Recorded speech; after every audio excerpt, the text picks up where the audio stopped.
ये है against the gods के सीजन 2 का नोवेल एक्सप्लेनेशन पार्ट 108। पिछले एपिसोड के लास्ट सीन में देखा था कि युनचे हुआ मिंघाई से कहता है, मेरे पास तुम्हारे क्लैन की इनहेरिटेंस के रूप में मूवमेंट टेक्निक है, इससे मैं आधा उत्तराधिकारी बन जाता हूं। यह सही है कि मैं तुम्हारे क्लैन के लिए कुछ करूं। एक आखिरी इशारे के साथ युनचे मुड़ा और लाइटनिंग की तरह गायब हो गया। उसकी आवाज पीछे गूंजी, डिवाइन फेनिक्स सिटी को तुरंत छोड़ दो। मैं गारंटी नहीं दे सकता कि मैं कुछ ऐसा नहीं करूंगा जो पूरे शहर को मेरे साथ ले डूबे। अब आगे। चौथे दिन की हल्की सुबह भी डिवाइन फीनिक्स सिटी में मची अफरा तफरी को कम नहीं कर पाए। 4 दिनों से पूरे एम्पायर को युनचे ने दहशत में डाल रखा था। उसके जिंदा होने की खबर ने पहले ही स्काई प्रोफाउंड कॉन्टिनेंट को जड़ से हिला दिया था, लेकिन शहर की दीवारों के अंदर उसके कारनामे एक ना यकीन करने लायक तूफान में बदल चुके थे। डिवाइन फीनिक्स सेक्ट के 2 प्रिंसेस और 5 एल्डर्स का कत्ल सिर्फ एक हमला नहीं था, ये एक पाप था। इतिहास में पहली बार डिवाइन फीनिक्स एम्पायर की इज्जत मिट्टी में मिल गई थी और अब तो दूर बैठे 4 सेक्रेड ग्राउंड्स भी इस ड्रामे को देख रहे थे। युनचे की आंखें तब खुली जब उसके पास रखे वॉइस ट्रांसमिशन जेट की हल्की सी गूंज आई। उसमें से ब्लैक मून मर्चेंट गिल्ड के मास्टर जीजी की शांत आवाज आई। आज सुबह डिवाइन फीनिक्स सेक्ट में 2 और मोनार्क लेवल ऑरास का पता चला है। एक सॉवरेन प्रोफाउंड रेल्म के 2nd लेवल के लेटर स्टेज पर है और दूसरा 3rd लेवल के मिड स्टेज पर। सावधान रहना। युनचे के दिमाग में जैस्मिन की आवाज आई। उसने सिर्फ तुम्हें इन्फॉर्म नहीं किया है, वो तुम्हें पर्सनली चेतावनी दे रहा है। लगता है उसे तुम्हारी जितनी परवाह है उससे ज्यादा दिखाता नहीं। यह सोचकर युनचे के होठों पर एक कोल्ड मुस्कान आ गई। वो हल्का सा हंसा। युनचे कहता है, परवाह? उसे मेरी नहीं, उस पावरफुल मास्टर की परवाह है जिसके बारे में वो सोचता है कि वो मेरे पीछे खड़ा है। वो समझाता है कि जीजी की यह मेहरबानी डर से पैदा हुई एक सोची समझी चाल है। युनचे आगे कहता है, अगर उसे कभी पता चला कि उसकी सोच गलत है तो उसका तेज दिमाग मुझे किसी और से भी पहले मौत के घाट उतार देगा। मेरे जैसे इरेगुलर टैलेंट के साथ मैं एक पोटेंशियल खतरे की बिल्कुल सही डेफिनेशन हूं। जैस्मिन अपने आम घमंडी लहजे में जवाब देती है, अच्छा है, कम से कम तुम बेवकूफ तो नहीं हो। आसमान में ऊपर फ्लोट करते हुए नीचे शहर को देखते हुए युनचे खुद से सोचता है, डिवाइन फीनिक्स सेक्ट भी कुछ अलग नहीं है। उनकी पावर जो उधार के फीनिक्स ब्लड पर बनी थी, उनके डिवाइन एंसेस्टर के होने के भ्रम पर टिकी हुई थी। उसके दिमाग में एक ख्याल आया, शायद ब्लू विंड नेशन के खिलाफ उनका बेरहम अभियान हिसाब के दिन की तैयारी करने का उनका तरीका था। अगर ऐसा है भी तो कोई फर्क नहीं पड़ता। ब्लू विंड के खिलाफ किए गए पापों का हिसाब 10 गुना चुकाया जाएगा। 4 दिन और 4 रातों से एम्परर फेंग हेंगकोंग सोया नहीं था। उसके शरीर के घाव भर रहे थे, लेकिन अपने 4 बेटों को जिंदा जलते देखने की दर्दनाक याद उसकी रूह को नोच रही थी। आधे तबाह हो चुके फीनिक्स मेन हॉल के अंदर बचे हुए एल्डर्स और प्रिंसेस एक साथ खड़े थे। उनकी आंखें एम्परर के बगल में बैठे 2 पुराने चेहरों पर टिकी हुई थीं। ये लोग भी उसके रैंक के आदमी थे। दाएं तरफ के एल्डर गरजते हुए कहते हैं, उनकी आवाज किसी मातम की घंटी जैसी थी और उनके गुस्से की गर्मी से पूरा हॉल तप गया। हमारे सेक्ट के 4 प्रिंस एक के बाद एक मारे गए, ये ना माफ करने लायक है। बाईं तरफ के एल्डर ठंडे लहजे में कहते हैं, ग्रैंड सेक्ट मास्टर को पहले क्यों नहीं बताया गया। अपनी आंखें बंद किए हुए फेंग हेंगकोंग कहता है, रॉयल फादर का गुस्सा जंगल की आग की तरह जलता है। हम डर गए थे, हमने सोचा था कि हम इस कमीने युनचे को इस हालत से पहले ही पकड़ लेंगे। ग्रेट एल्डर फेंग फेली शर्म से सिर झुकाते हुए कहता है, यह हमारी नाकामी है कि हमें ग्रैंड एल्डर्स को उनके सिक्लूजन से डिस्टर्ब करना पड़ा। प्रिंस फेंग सिमिंग दांत पीसते हुए गुर्राता है, लेकिन अब जब ग्रैंड एल्डर्स यहां हैं, अगर युनचे ने दोबारा चेहरा दिखाने की हिम्मत की तो आज उसकी मौत पक्की है। ये 2 फेंग तियान्यू और फेंग तियानकिंग थे, 500 साल से भी ज्यादा पुराने ग्रैंड एल्डर्स जो कब के सॉवरेन प्रोफाउंड रेल्म में कदम रख चुके थे। फेंग तियानकिंग, जिसके शांत चेहरे के पीछे एक सोता हुआ ज्वालामुखी था, पूछता है, इस युनचे ने अब तक कितनी जानें ली हैं। फेंग सिमिंग आदर से जवाब देता है, 111। यह सुनकर फेंग तियान्यू की आवाज मौत जैसी ठंडी हो जाती है। तो उसे मरने से पहले हम उसे मौत से भी बदतर तकलीफा 111 बार देंगे। अचानक हॉल के बाहर से एक घबराई हुई चीख गूंजती है, युनचे, युनचे आ गया है। एक पल में हॉल में मौजूद हर कोई उन 2 बेखौफ ग्रैंड एल्डर्स को छोड़कर अपनी जगह से उछल पड़ा। उनका रिएक्शन उस डर को साफ दिखा रहा था जो युनचे उनके अंदर बना चुका था। अपने होठों से झटपकाते हुए फंग हेंगकोंग गुस्से में कहता है, युनचे, तेरे कर्ज चुकाने का वक्त आ गया है। फिर वो छत तोड़कर आसमान में ऊपर उड़ गया और वो वहां था, ठीक उसी जगह हवा में मंडरा रहा था जहां वो कल था। उसके होठों पर एक ठंडी मुस्कान थी, लेकिन इस बार डिवाइन फीनिक्स सेक्ट ने शिकारियों का आत्मविश्वास वाला नकाब पहना हुआ था। वो अब युनचे को एक खतरा नहीं बल्कि एक बदकिस्मत आदमी मान रहे थे। कल से भी ज्यादा नफरत युनचे की आवाज में थी जब वो एम्परर से कहता है, फंग हेंगकोंग, इतनी जल्दी स्वागत। क्या तुमने आज्ञाकारी बनने का फैसला कर लिया है या तुम अपनी आंखों के सामने अपने और बेटों और डिसाइपल्स को मरते हुए देखोगे? वो धमकी को कुछ देर हवा में रहने देता है और फिर ताना मारते हुए कहता है, याद दिला दूं, अगर तेरे सारे बेटे मर गए तो तेरी इस शाही गद्दी के लिए कोई वारिस नहीं बचेगा। फंग फेली गुस्से में चिल्लाता है, तेरी मौत तो तेरे सर पर है और तू अभी भी बकवास करने की हिम्मत कर रहा है। युनचे की आंखें हल्की सी सिकुड़ती हैं। उसकी आवाज शांत और चुभने वाली थी। ओह, मैंने यही बातें पिछले कुछ दिनों में दर्जनों बार सुनी हैं और फिर भी मैं यहां खड़ा हूं, बिल्कुल ठीक, जबकि तुम्हारा डिवाइन फेनिक्स सेक्ट दयनीय, दुखी और हंसी का पात्र एक मजाक बन गया है। तभी आवाज सुनाई देती है, हे, जैसा अफवाहों में सुना था तुम उतने ही घमंडी हो। मेन हॉल के अंदर से दो क्रिम्सन कलर के फिगर धीरे धीरे ऊपर उठे। उनके सिर पर होने से ही हवा में पहाड़ जैसा दबाव भर गया। फिर भी युनचे बिल्कुल नहीं हिला। ऐसा लग रहा था जैसे उसे कोई फर्क ही नहीं पड़ रहा हो। उन्हें ऐसे देख रहा था जैसे कोई दो रेंगती हुई चींटियों को देखे। एक हल्की मजाक उड़ाती मुस्कान उसके चेहरे पर आती है जब वो ताना मारते हुए कहता है, तो तुम्हारा ये नया आत्मविश्वास दो पुरानी लाशों को बुलाने से आया है, फेंग तियान्यू और फेंग तियन किंग। क्या तुम्हारी ग्रैंड एल्डर जेनरेशन के बस यही बूढ़े बचे हैं? कितना बेकार कचरे का ढेर है। कम से कम तुम्हें फेंग तियानवेई को भी बुला लेना चाहिए था। फेंग तियान्यू और फेंग तियन किंग जम जाते हैं। वो उनके नाम जानता था। उसने उनके सॉवरेन प्रोफाउंड प्रेशर को महसूस किया था और फिर भी डर का जरा सा भी निशान नहीं दिखाया। उल्टा वो खुलेआम उनका मजाक उड़ा रहा था। युनचे की आंखों में जो बेइज्जती थी वो उनकी 5000 साल की इज्जत के मुंह पर एक तमाचा थी और उनकी शानदार धमकाने वाली एंट्री ने अपनी सारी शान खो दी थी। फेंग तियान्यू एक लंबी सांस लेते हुए कहता है, हो 100 साल बिना सूरज या चांद के और इन चूजों ने जमीन और आसमान के बीच का फर्क ही भुला दिया है। फेंग तियन किंग एक गंभीर आवाज में डिमांड करता है, नादान जूनियर, तू हमारे divine Phoenix grand sect master का नाम लेने के लायक कैसे है? उनके चेहरे तो शांत थे पर उनके दिल में तूफान मचा हुआ था। उन्होंने कंफर्म कर लिया था कि युनचे की ऑरा बस एम्परर प्रोफाउंड रेल्म के तीसरे लेवल पर थी। इसे अपनी आंखों से देखना अभी भी एक झटके जैसा था।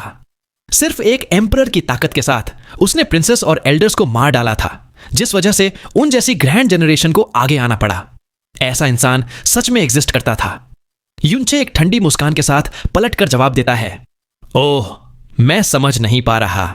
मुझे तो तुम्हारे ग्रैंड सेक्ट मास्टर फेंग तियनवेई के लिए शर्म आ रही है कि उसका फंग हेंगकोंग जैसा बेटा है जो एक सुअर या कुत्ते से भी बदतर है, जिसमें कोई जमीर नहीं है और जिस पर आसमानी बिजली गिरनी चाहिए। मैं उसका नाम लेने के लायक नहीं हूं। है, उसका नाम लेने से ही मेरा मुंह गंदा हो जाता है। थू। फेंग तियन्यू और फेंग तियन किंग दहाड़ते हैं, बदतमीज। उनका सदियों का बनाया हुआ शांत स्वभाव एक पल में टूट जाता है। जब से उनका सेक्ट बना था, किसने ग्रैंड सेक्ट मास्टर के नाम की ऐसी बेइज्जती करने की हिम्मत की थी? यहां तक कि 4 ग्रेट सीक्रेट ग्राउंड्स ने भी नहीं। फेंग तियन्यू बहुत गुस्से में चिल्लाता है, चूजे, तुझ में बहुत हिम्मत है जो तूने हमारे डिवाइन सेक्ट के ग्रैंड सेक्ट मास्टर की बेइज्जती की। फंग हेंगकोंग बीच में एक गंभीर आवाज के साथ बोलता है, ग्रैंड एल्डर, इसकी बातों में आकर गुस्सा मत होइए। इस शैतानी बच्चे का दिमागी संतुलन ठीक नहीं है। 3 साल पहले अर्थ प्रोफाउंड रेल्म में वो अकेले हमारे सेक्ट के सामने बिल्कुल शांत था। ये जानबूझकर आपको गुस्सा दिला रहा है ताकि जब आप गुस्से में हो तो इसे भागने का मौका मिल जाए। फंग हेंगकोंग आगे कहता है, ये लड़का बहुत ज्यादा चालाक है, इसकी चालों से बचना मुश्किल है। ग्रैंड एल्डर्स, इससे और बात करके वक्त बर्बाद मत कीजिए, इसे अभी इसी वक्त मार दीजिए। फेंग हेंगकोंग के कहते ही फेंग तियन्यू हवा को चीरने वाली स्पीड से आगे बढ़ता है। एक जलता हुआ लंबा सा हेल्बर्ड अपीयर होता है और सीधा युनचे की तरफ चुभ जाता है। वो दहाड़ता है, घमंडी शैतानी बच्चे, अब मर जा। मोनार्क की ऑरा फट पड़ती है जिससे हजारों फीनिक्स डिसाइपल्स जमीन पर गिर जाते हैं। यूनचे का फिगर एकदम से ब्लर हो जाता है। स्टार गॉड्स ब्रोकन शैडो का इस्तेमाल करके वो उस हमले को डॉज कर देता है, जिससे वो अटैक खाली हवा में चला जाता है। उसकी बॉडी पर एक प्रोफाउंड ग्लो दिखता है और एक्सट्रीम मिराज लाइटनिंग के साथ वो एक बिजली के झटके की तरह साउथ ईस्ट की तरफ निकल जाता है। यूनचे दूर से ताना मारता है, फंग हैंगकांग, लगता है तू अभी भी सुनने को तैयार नहीं है। तूने 2 बूढ़े जिंदा लाशों को भी बुला लिया। हा हा हा हा, बेहतर यही होगा कि तू बाद में पछताए ना। फंग तियान्यू, जो एक लेवल 3 मोनार्क था, हैरान और गुस्सा दोनों था कि एक थ्रोन ने उसका अटैक पूरी तरह से डॉज कर दिया था। वो फीनिक्स फ्लेम्स से भर जाता है और पीछा करना शुरू कर देता है। देखता हूं तू कहां भागने की सोच रहा है। आज ये बूढ़ा आदमी तुझे खुद अपने हाथों से जलाकर राख कर देगा। फंग टेनकिंग भी पीछा करने के लिए उठता है, लेकिन दूर से फंग तेन्यू की आवाज आती है, टेनकिंग, सेक्ट के अंदर ही रह। ये डेविल स्पॉन इस लायक नहीं है कि हम दोनों एक साथ उस पर हमला करें। फंग टेनकिंग अपनी प्रोफाउंड एनर्जी वापस ले लेता है। वो उनकी दिशा में देखता है। उसका चेहरा हैरानी से भरा हुआ था। लगता है जो तुमने कहा वो बढ़ा चढ़ाकर नहीं था। सिर्फ एक थ्रोन ऐसी स्पीड दिखा सकता है। ये तो टेन्यू की स्पीड के बराबर है। फंग हैंगकांग नफरत से कहता है। वो शायद थीफ गॉड क्लैन की एक्सट्रीम मिराज लाइटनिंग यूज कर रहा है, जिसे प्रोफाउंड स्काई कॉन्टिनेंट की नंबर 1 प्रोफाउंड मूवमेंट स्किल माना जाता है। फंग टियानकिंग साफ साफ कहता है, लेकिन उसका टियान्यू के चंगुल से बचना नामुमकिन है। उसकी स्पीड शायद टक्कर दे सकती है, लेकिन उसकी प्रोफाउंड एनर्जी बहुत ही कम है। टियान्यू शायद उसे जल्दी ना पकड़ पाए, लेकिन जैसे जैसे वक्त बीतेगा यूनचे की एनर्जी खत्म हो जाएगी। जब वो वक्त आएगा, हैंड एम्प, देखते हैं क्या वो तब भी इतना ही घमंडी रहेगा। एक्सट्रीम मिराज लाइटनिंग के साथ यूनचे हवा को चीरने वाली स्पीड से आगे बढ़ रहा था। उससे 2 किलोमीटर पीछे फेंग तियान्यू की फ्लेम्स जल रही थीं और उसकी आंखें यूनचे के फिगर पर टिकी हुई थीं। फिर भी उसका दिल और भी ज्यादा हैरान होता जा रहा था। वो उनके बीच का फासला कम नहीं कर पा रहा था। इतनी लंबी चेज के बाद भी वो अभी भी 2 किलोमीटर दूर थे। एक ताकतवर लेवल 3 मोनार्क अपनी पूरी स्पीड पर एक लेवल 3 थ्रोन को पकड़ नहीं पा रहा था। अगर किसी ने उसे यह बात बताई होती तो वो इसे एक बहुत बड़ा मजाक समझता। अब ये उसके साथ ही हो रहा था। जैसे ही वो डिवाइन फीनिक्स सिटी से दूर साउथ ईस्ट की तरफ बढ़ रहे थे, हवा की 2 तेज लहरों से बादल उड़ जाते हैं। शहर से 100 किलोमीटर दूर फेंग तियान्यू का एक्सप्रेशन फोकस हो जाता है। यूनचे का फिगर धीरे धीरे बड़ा हो रहा था। फासला तेजी से कम हो रहा था। फेंग तियान्यू की भवें सिकुड़ती हैं और उसके चेहरे पर खुशी आ जाती है। यूनचे की स्पीड हैरान करने वाली थी, लेकिन उसकी एंड्योरेंस उसके मुकाबले की नहीं थी। उसकी बॉडी पर फ्लेम्स बढ़ जाती हैं और उसकी स्पीड और तेज हो जाती है। जैसे ही वो चिल्लाने वाला था, वो देखता है कि यूनचे का फिगर तेजी से पास आ रहा है। वो हवा में रुक जाता है और उसका सामना करने के लिए मुड़ जाता है। फेंग तियान्यू ठंडा सा हंसता है, हे, आखिरकार हार मान ली तूने। उसे फंग हैंगकांग की बातें याद आती हैं और उसका अपने शिकार के साथ खेलने का कोई प्लान नहीं था। हाथ आगे बढ़ाते हुए उसकी फ्लेम्स फैलती हैं और 8 मोटे मोटे जलते हुए पिलर्स बनाती हैं जो सीधा यूनचे की तरफ ब्लास्ट होते हैं। जैसे ही फीनिक्स फ्लेम्स के 8 ब्लास्ट्स आगे बढ़ते हैं, यूनचे के आसपास का स्पेस स्पाइरल में घूम जाता है। सारे एलिमेंट्स, आवाज और लाइट मोनार्क की फ्लेम्स में समा जाते हैं। यूनचे का चेहरा गंभीर हो जाता है। उसकी निगाहें ठंडी और शांत थीं। वो हवा में लटका हुआ था और उसका बचने का कोई इरादा नहीं था। उसकी बॉडी पर फीनिक्स फ्लेम्स जलने लगती हैं और उसके क्रॉस किए हुए हाथ अचानक अलग हो जाते हैं। एक ही पल में वैसे ही 8 फीनिक्स फ्लेम्स के पिलर्स तेजी से निकलते हैं। उनकी आग की रोशनी फेंग तियान्यू की फ्लेम्स से भी ज्यादा गहरी और गर्म थी और वो सामने से आ रहे ब्लास्ट्स की तरफ बढ़ जाते हैं। हवा में 16 फीनिक्स फ्लेम्स के ब्लास्ट एक दूसरे से टकराते हैं। एक जोरदार धमाके के साथ जमीन में दर्जनों बड़ी बड़ी दरारें पड़ जाती हैं। मिट्टी और धूल हवा में 300 मीटर तक उछल जाती है। आग की रोशनी ऊपर उठती है, आसमान को क्रिम्सन रेड रंग में रोशन कर देती है। जब रेड लाइट हटती है तो सपाट जमीन एक विशाल गहरे गड्ढे में बदल चुकी थी। बिल्कुल सही सलामत यूनचे को देखकर फेंग तियान्यू का एक्सप्रेशन आखिरकार बदल जाता है। वो फीनिक्स फ्लेम्स थी जो उसने बस ऐसे ही फेंकी थी, लेकिन वो अभी भी मोनार्क लेवल की प्रोफाउंड एनर्जी थी। यूनचे को बुरी तरह से घायल हो जाना चाहिए था। उसने कभी सपने में भी नहीं सोचा था कि उसकी फेंकी हुई फ्लेम्स को यूनचे पूरी तरह से खत्म कर देगा। फेंग तियान्यू हमला करना रोक देता है। वो यूनचे को घूरता है। सेक्ट मास्टर ने मुझे बताया था कि तुम्हारी प्रोफाउंड स्ट्रेंथ बस एम्परर प्रोफाउंड रियल्म के 3रे लेवल पर है, लेकिन तुम्हारी काबिलियत एक हाफ स्टेप मोनार्क के बराबर है। पहले तो मैंने विश्वास नहीं किया। अब मैं देख सकता हूं कि उनका अंदाजा बिल्कुल भी गलत नहीं था। फेंग तियान्यू आगे बोलता रहता है। उसके शब्दों में तारीफ थी, पर उसका मारने का इरादा और भी गहरा होता जा रहा था। एम्परर प्रोफाउंड की प्रोफाउंड एनर्जी के साथ एक हाफ स्टेप मोनार्क के बराबर की ताकत दिखाना, ऐसा टैलेंट प्रोफाउंड स्काई कॉन्टिनेंट के इतिहास में नंबर 1 है। लेकिन तुझे मौत को ही गले लगाना था जो तू हमारे डिवाइन फिनिक्स सेक्ट में आ गया। लगता है आज मेरे पास एक असली जीनियस को मारने के अलावा कोई चारा नहीं है। युनचे एक सार्केस्टिक लुक के साथ जवाब देता है। ओह, तो मुझे सच में आपको तकलीफ देनी पड़ेगी कि आप खुद हमला करें। फेंग तियान्यू अपना हाथ उठाता है। उसकी हथेली के ऊपर बहुत घनी मात्रा में फिनिक्स फ्लेम्स इकट्ठी होने लगती हैं। जब तू मेरा नाम जानता है तो तुझे मेरी ताकत भी पता होनी चाहिए। तू इतना बेवकूफ नहीं है। तू जानता है कि भागना एक बेकार कोशिश है। जब से मैंने मोनार्क्स के रेल में कदम रखा है, मैंने कभी भी 300 साल से कम उम्र के किसी के खिलाफ हाथ नहीं उठाया। तेरे टैलेंट के साथ मेरे हाथों मरना कोई बेइंसाफी नहीं है। हल्के से हंसता है। बदकिस्मती से तुम मेरी सोच से भी ज्यादा बेवकूफ हो। क्या तुम सच में सोचते हो कि मैं भाग रहा था? मैं तो बस तुम्हें एक सही कब्र तक ला रहा था। अगर मुझे सच में भागना होता तो तुम्हारी स्पीड के साथ तुम्हारे पास मेरी गाड़ी के पीछे की धूल खाने की भी हैसियत नहीं है। फेंग तियान्यू जोर से दहाड़ता है। आखिरी दम तक तू ऐसी ही घमंडी बातें कर रहा है। मर जा। अपने हाथ को पलटते ही एक फिनिक्स एरो युनचे की तरफ टकराता है। इस बार उसने अपनी प्रोफाउंड स्ट्रेंथ का 50% इस्तेमाल किया था। वो एरो एक जलता हुआ टोर्नेडो बना देता है, जिसके साथ एक गरजती हुई दहाड़ थी। युनचे का एक्सप्रेशन एकदम सख्त हो जाता है। जैस्मिन ने उसे बताया था कि फेंग तियान्यू की profound strength sovereign profound realm के मिड स्टेज 3रे लेवल पर थी। यह पहली बार था जब वो सच में एक ऐसे मोनार्क का सामना कर रहा था जो उसे मारना चाहता था। जैस्मिन ने उसे बताया था कि अपनी पूरी ताकत से वो लगभग एक लेवल 3 मोनार्क के पावर लेवल तक पहुंच सकता है, लेकिन क्योंकि उसका ब्लड लाइन, फिजिक और प्रोफाउंड आर्ट्स बेजोड़ थे, इसलिए सेम लेवल की स्ट्रेंथ पर वो एक ना हारने वाला अस्तित्व था। कोई भी सेम प्रोफाउंड स्ट्रेंथ वाला इंसान कभी उसका मुकाबला नहीं कर सकता था। और फेंग तियान्यू तो फिनिक्स फ्लेम्स इस्तेमाल कर रहा था, जिससे खतरा काफी हद तक कम हो गया था।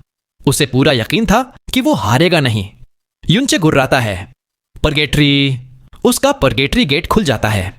उसकी बॉडी पर प्रोफाउंड ग्लो और यहां तक कि उसकी आंखों की पुतलियां भी क्रिम्सन रेड हो जाती हैं। एक ही पल में उसके पूरे जिस्म से प्रोफाउंड एनर्जी की ऑरा एक्सप्लोड हो जाती है। प्रोफाउंड एनर्जी का एक तेज झोंका एक बड़े हथौड़े की तरह आगे बढ़ता है। इस बदलाव को महसूस करके फेंग तियान्यू के एक्सप्रेशन में एक बड़ा बदलाव आता है।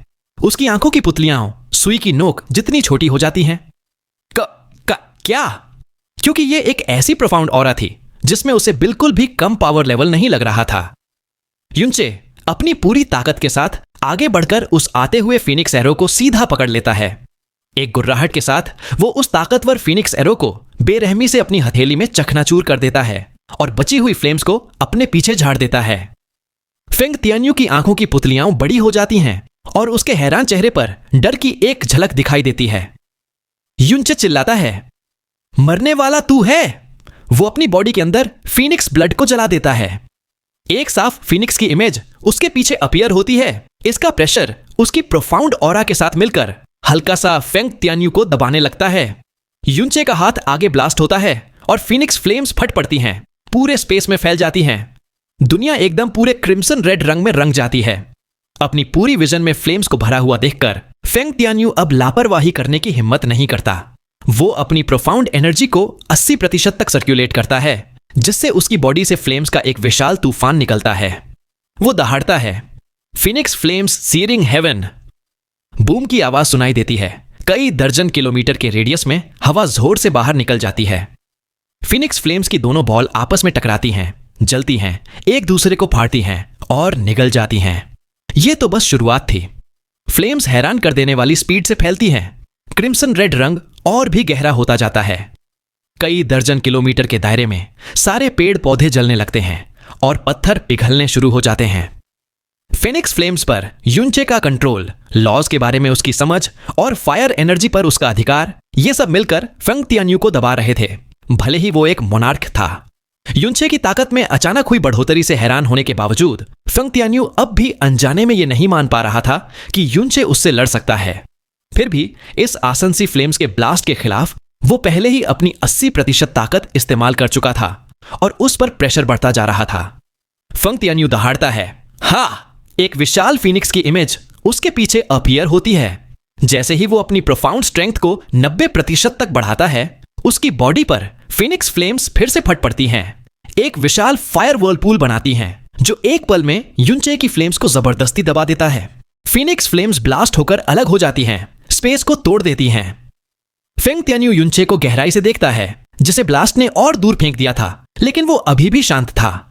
उसका चेहरा जरा सा भी पीला नहीं पड़ा था और उसकी बॉडी पर चोट का कोई निशान नहीं था। वो एक मोनार्क, एक 22 साल के एम्परर प्रोफाउंड रेल्म वाले के खिलाफ अपनी 90% ताकत इस्तेमाल करने के लिए मजबूर हो गया था। यह एक ऐसी स्थिति थी जिसके बारे में उसने कभी सपने में भी नहीं सोचा था। उसके दिमाग में एक ख्याल आता है, इस बच्चे को जिंदा बिल्कुल नहीं छोड़ा जा सकता। आपस में भिड़ने के बाद ही फंग तियान्यू को युनचे के असली आतंक का एहसास हुआ। वो कल्पना नहीं कर सकता था कि अगर यह लड़का उसकी उम्र तक पहुंच गया तो वो कौन सा भयानक रेल्म हासिल कर लेगा। और वो उनका जानी दुश्मन था। उसे मरना ही होगा, चाहे कीमत कुछ भी हो। फंग तियान्यू पूछता है, उसकी बॉडी तन जाती है और फायर स्पिरिट्स अपीयर होने लगते हैं। कौन है? तुम्हारा टीचर? उसने फैसला कर लिया था कि वो इस जूनियर को जल्द से जल्द उसकी कब्र तक पहुंचा देगा। युनचे ठंडापन से कहता है, तुम अभी भी जानने के लायक नहीं हो। फेंग तियान्यू जवाब देता है, तो अब तुम मर सकते हो। उसके हाथ फैल जाते हैं, उसके बाल फ्लेम्स के बीच सीधे हो जाते हैं और उसके पीछे की फिनिक्स इमेज एक चुभने वाली चीख निकालती है। वो दहाड़ता है, फिनिक्स डोमेन। आसपास का कई दर्जन किलोमीटर का एरिया तुरंत आग के एक विशाल समुद्र में बदल जाता है। जलते हुए समुद्र के अंदर अनगिनत फिनिक्स फ्लेम सिलुएट्स अपनी मर्जी से नाचती हैं, एक डिस्ट्रक्टिव फोर्स छोड़ती हुई। फेंग तियान्यू सेंटर में खड़ा होता है और अपने हाथ उठाता है। वो कहता है, चूजे, मरने से पहले अपनी जिंदगी का इस्तेमाल करके ठीक से देख ले कि मोनार्क लेवल पर एक डोमेन क्या होता है। इस फिनिक्स डोमेन में तू 10 सांस के अंदर राख में बदल जाएगा। लेकिन इस डोमेन के सेंटर में खड़ा युनचे सिर्फ एक ठंडी मुस्कान दिखाता है। वो कहता है, अगर तुमने ये फिनिक्स डोमेन एक्टिवेट नहीं किया होता तो तुम्हारी मौत थोड़ी धीरे होती। वो पुकारता है, होंगेर, बाहर आकर काम करने का वक्त हो गया है। स्कारलेट रेड लाइट के एक फ्लैश के साथ heaven smiting devil slayer sword युनचे के हाथों में आ जाती है। उसी पल पूरे फिनिक्स डोमेन में फट रही सारी फ्लेम्स रुक सी जाती हैं। फेंग तियान्यू कई 100 साल जिंदा रहा था, लेकिन उसने ऐसी विशाल तलवार कभी नहीं देखी थी। सिर्फ उससे आंख मिलाते ही उसका दिल और आत्मा डर से कांप जाते हैं। युनचे अपने हाथों को आसानी से घुमाता है। हेवन स्माइटिंग सोर्ड एक स्कारलेट रेड आर्क फेंकती है, जिसके साथ एक हैरान कर देने वाली फाड़ने वाली आवाज आती है। मोनार्क लेवल फिनिक्स डोमेन के अंदर 13 मीटर लंबी एक दरार फट जाती है। वो दरार बंद नहीं होती। फेंग तियान्यू की आवाज कांपती है। वो पूछता है, वो क्या तलवार है? युनचे कोई जवाब नहीं देता। उसने कंफर्म कर लिया था कि फेंग तियान्यू से हारने का कोई कारण नहीं है। आज उसे मारने की संभावना 70% से ज्यादा थी। युनचे हवा में उड़ जाता है, heaven smiting devil slayer sword को हॉरिजॉन्टली फेंग तियान्यू की तरफ घुमाता है। जहां भी हेवन स्माइटिंग सोर्ड जाती है, फिनिक्स डोमेन लेयर्स में कोलैप्स हो जाता है। फेंग तियान्यू एक जलता हुआ हेलबर्ट पकड़ता है। आसपास के 300 मीटर की सारी फ्लेम्स को इकट्ठा करके एक विशाल जलते हुए पाइथन में बदल देता है, जो युनचे पर हमला करता है। बूम! हेवन स्माइटिंग सोर्ड उस जलते हुए पाइथन के आधी सांस में ही टुकड़े टुकड़े कर देती है। फेंग तियान्यू को ऐसा लगता है जैसे उसकी छाती पर एक बड़े पहाड़ ने अटैक किया हो। उसके कानों के पास से हवा सीटी बजाती हुई गुजरती है, क्योंकि उसे 2-3 किलोमीटर दूर फेंक दिया जाता है। उसके पेट से खून तेजी से बह रहा था। वो नीचे देखता है और पाता है कि उसके दोनों हाथों पर कई लंबे घाव खुल गए हैं।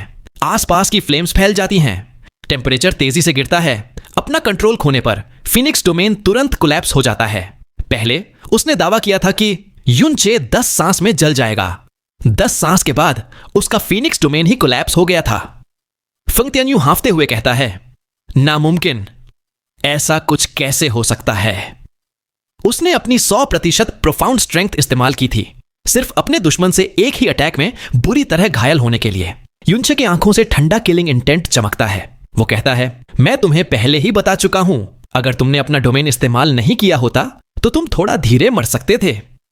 वो फेंग तियान्यू को सांस लेने का मौका नहीं देता। हेवन स्माइटिंग सोर्ड फिर से हमला करती है। फेंग तियान्यू इसे आमने सामने रोकने की हिम्मत कैसे करता?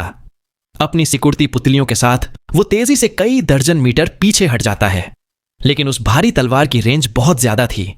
इतनी दूरी पर भी वो शॉकवेव की चपेट में आ जाता है, जिससे वो बेरहमी से लुढ़क जाता है। फिंग तियान्यू हैरान और गुस्सा दोनों अपने हाथ उठाता है। फीनिक्स फ्लेम्स के 2 गोले निकलते हैं, आपस में मिल जाते हैं और युनचे की तरफ उड़ते हैं। Heaven smiting devil slayer sword उन फ्लेम्स के टुकड़े टुकड़े कर देती है। उनके फैलने के बाद विशाल तलवार तेज स्पीड से पास आती है। फिंग तियान्यू का चेहरा राख जैसा हो जाता है और वो अपनी पूरी ताकत से पीछे हटता है, पलटकर अटैक करने की हिम्मत नहीं करता। दूसरी तरफ फीनिक्स सिटी के अंदर साउथ ईस्ट आसमान में रेड लाइट के लगातार फ्लैशेस साफ दिखाई दे रहे थे। फिंग सिमिंग ठंडा सा हंसता है। जैसा सोचा था, युनचे का ग्रैंड एल्डर के चंगुल से बचना नामुमकिन है। फंग फेली हल्की मुस्कान के साथ कहता है, काफी लंबा वक्त हो गया है, कहीं ऐसा तो नहीं कि ग्रैंड एल्डर चूहे बिल्ली का खेल खेल रहे हैं। फिंग तियनकिंग का एक्सप्रेशन शांत था, लेकिन जैसे जैसे आसमान में ग्लो और तेज होता गया, उसकी भव्य सिकुड़ने लगीं। फिंग हेंगकोंग पूछता है, ग्रैंड एल्डर, क्या एल्डर तियान्यू की तरफ कोई अनहोनी घटना हुई है? फिंग तियनकिंग धीमी आवाज में कहता है, शुरू में तियान्यू ने सिर्फ अपनी आधी प्रोफाउंड स्ट्रेंथ इस्तेमाल की, फिर 80%, लेकिन अब उसने इसे 100% तक बढ़ा दिया है। हो क्या रहा है? युनचे की ताकत एल्डर तियान्यू को अपनी पूरी ताकत इस्तेमाल करने पर मजबूर नहीं कर सकती। क्या कोई और आ गया है? इसी पल फिंग तियन्यू से एक जरूरी चिंताजनक फिनिक्स स्पिरिट साउंड ट्रांसमिशन अचानक फिंग तियनकिंग के कानों में पड़ती है। जल्दी आओ, मैं उसका मुकाबला नहीं कर पा रहा हूं। फिंग तियनकिंग का चेहरा गंभीर रूप से बदल जाता है। वो अभी अभी सुने हुए शब्दों पर बिल्कुल भी विश्वास नहीं कर पा रहा था।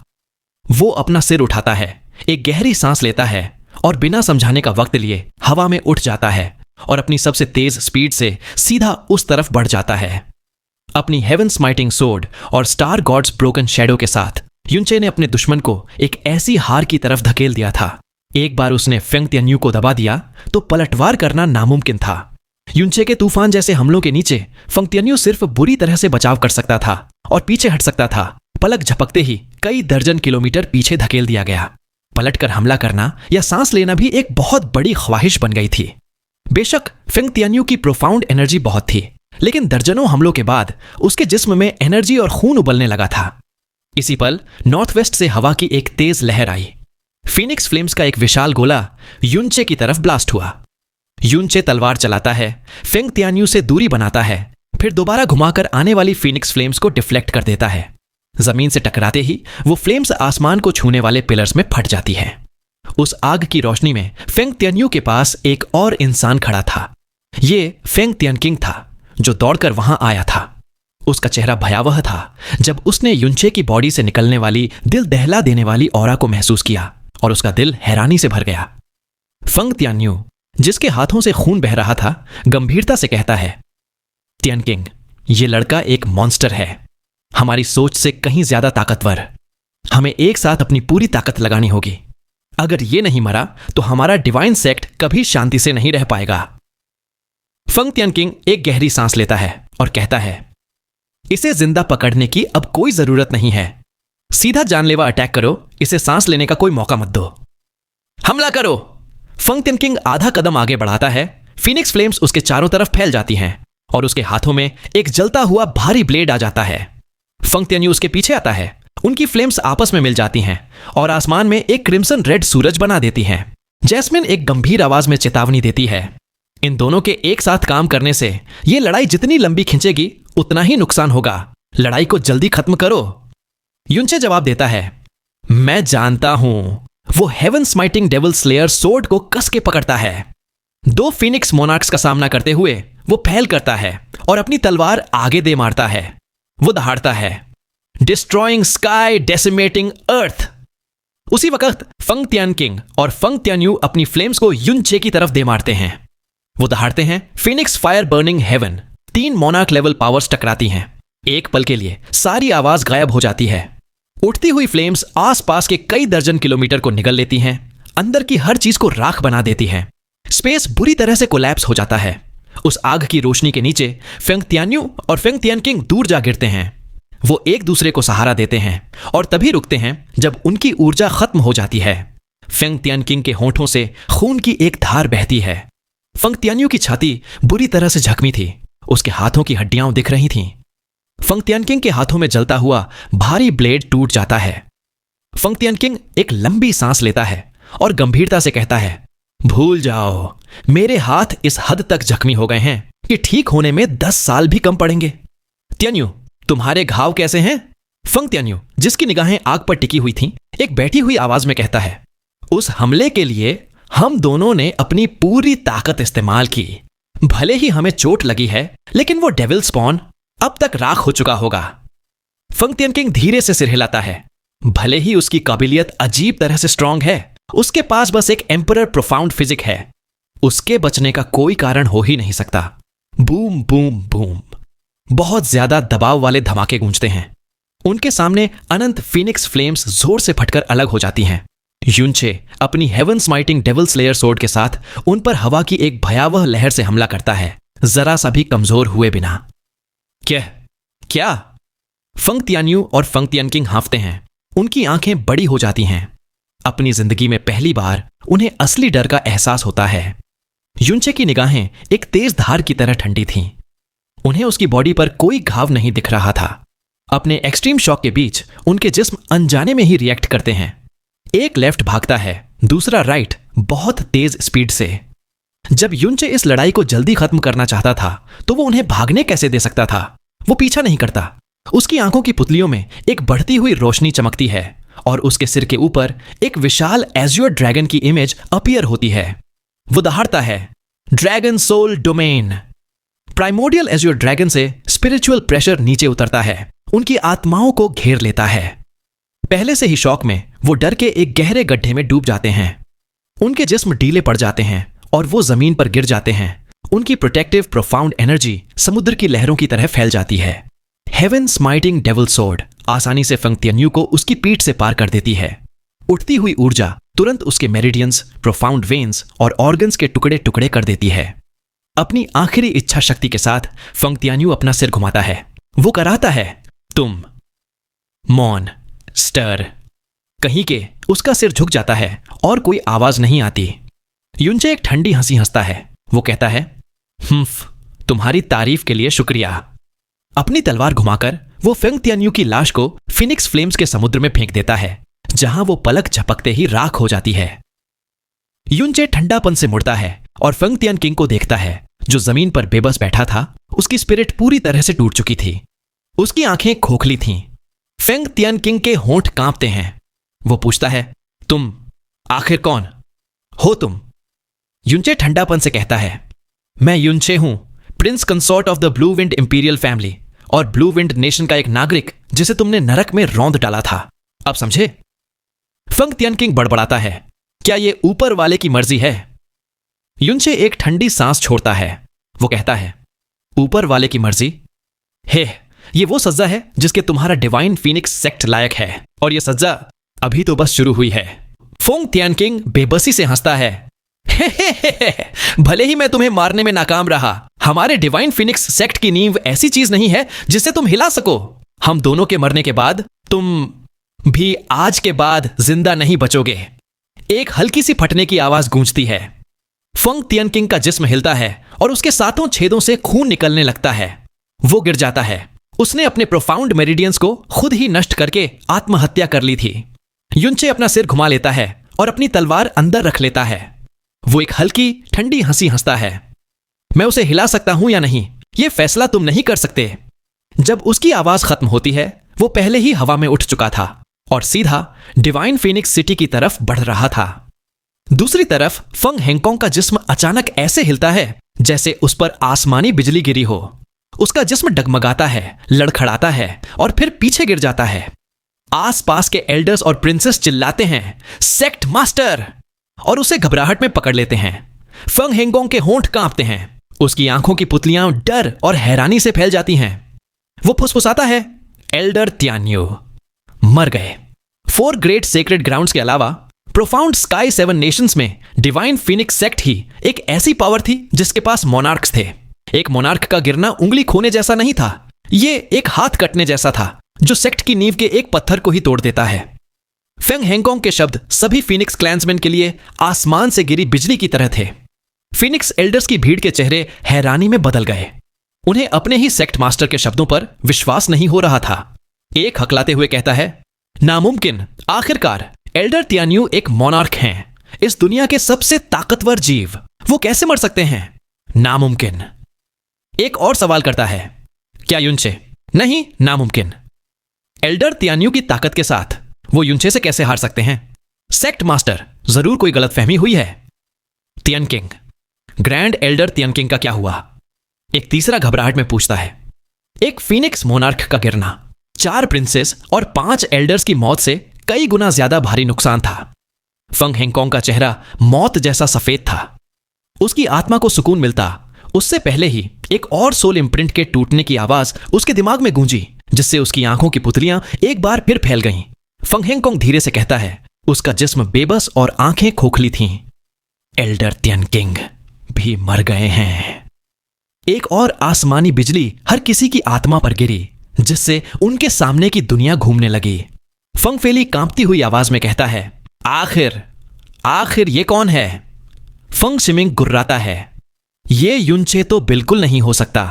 ये नामुमकिन है कि वो 2 ग्रैंड एल्डर्स का मुकाबला कर सके, और ना ही ये मुमकिन है कि वो इतने कम समय में 2 ग्रैंड एल्डर्स को मार दे। आखिर ये है कौन? एक फिनिक्स एल्डर दांत पीसते हुए कहता है, इस दुनिया में सिर्फ सेक्रेड ग्राउंड्स के लोग ही उनकी मौत का कारण बन सकते हैं। क्या वो हमारे साथ हद पार करने की तैयारी कर रहे हैं? उनमें से कोई भी यह विश्वास नहीं कर रहा था कि इसके पीछे युनचे है। एक मोनार्क को गिराना प्रोफाउंड स्काई कॉन्टिनेंट का सबसे मुश्किल काम था। सिर्फ 7 से 8 मिनट में 2 को मार डालना, यह तो एक लेवल 5 मोनार्क के लिए भी नामुमकिन था। फेंग फेली ऊपर उठने की तैयारी करते हुए कहता है, सेक्ट मास्टर, मैं इस मामले की जांच जल्द से जल्द करूंगा।